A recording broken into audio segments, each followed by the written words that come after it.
So to kick off, let me welcome here former Governor of Anambra State, the presidential candidate of the Labour Party, Mr. Peter Obi.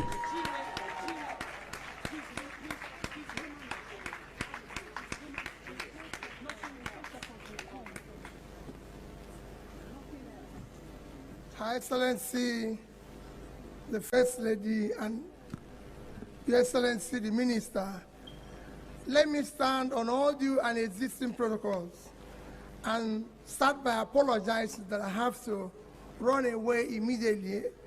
I had an engagement that I'm running to Taraba, but when they say women are involved, I said I must be here because I know what will happen to me at home if I don't go to this one.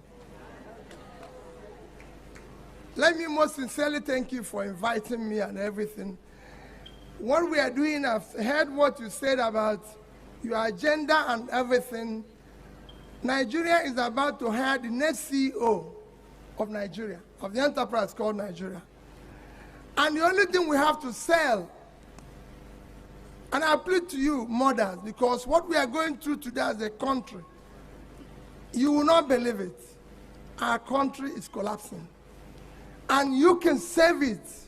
And you mothers are the ones that will suffer more if it goes wrong. I believe in the women.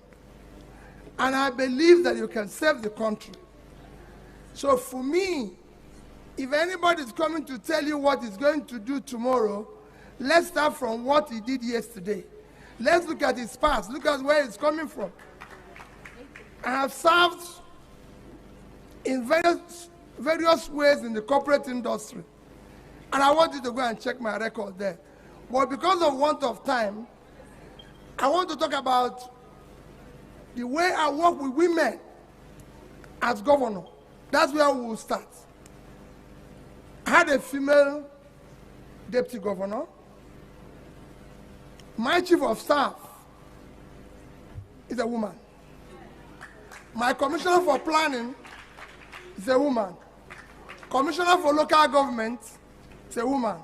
Commissioner for education, woman. Accountant general is a woman. Commissioner for finance is a woman. I can go on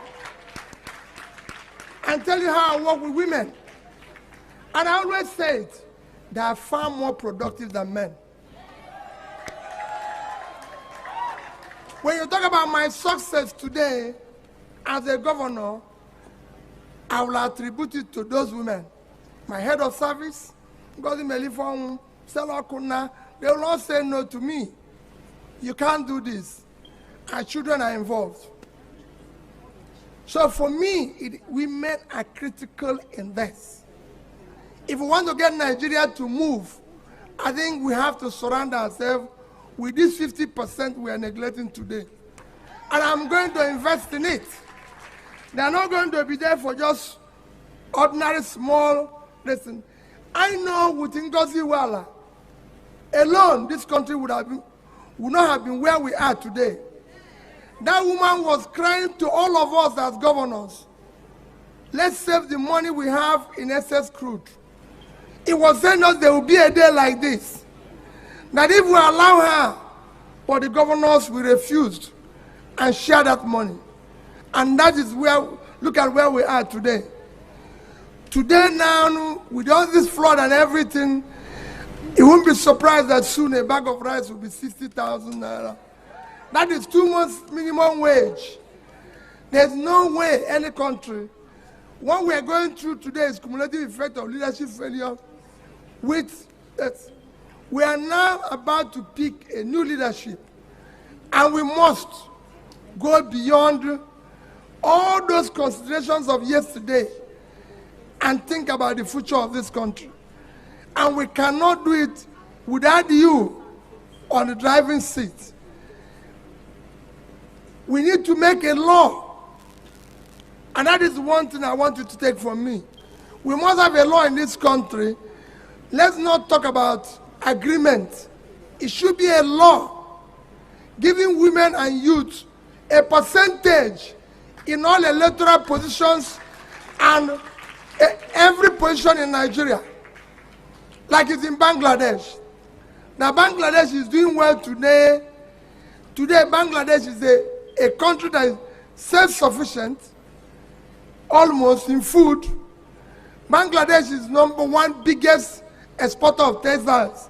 I spent 2 weeks in Bangladesh. Go to rural areas. Out of about 10 million that is involved in textile business, 60% are women. If you go to the agriculture, it's the same thing. Rural women were doing wonderful work, supported. Because of it today, Bangladesh have less than 6% unemployment. Nigeria is 35% unemployment. That's why you have all this crisis. So I assure you that I will be committed, and I said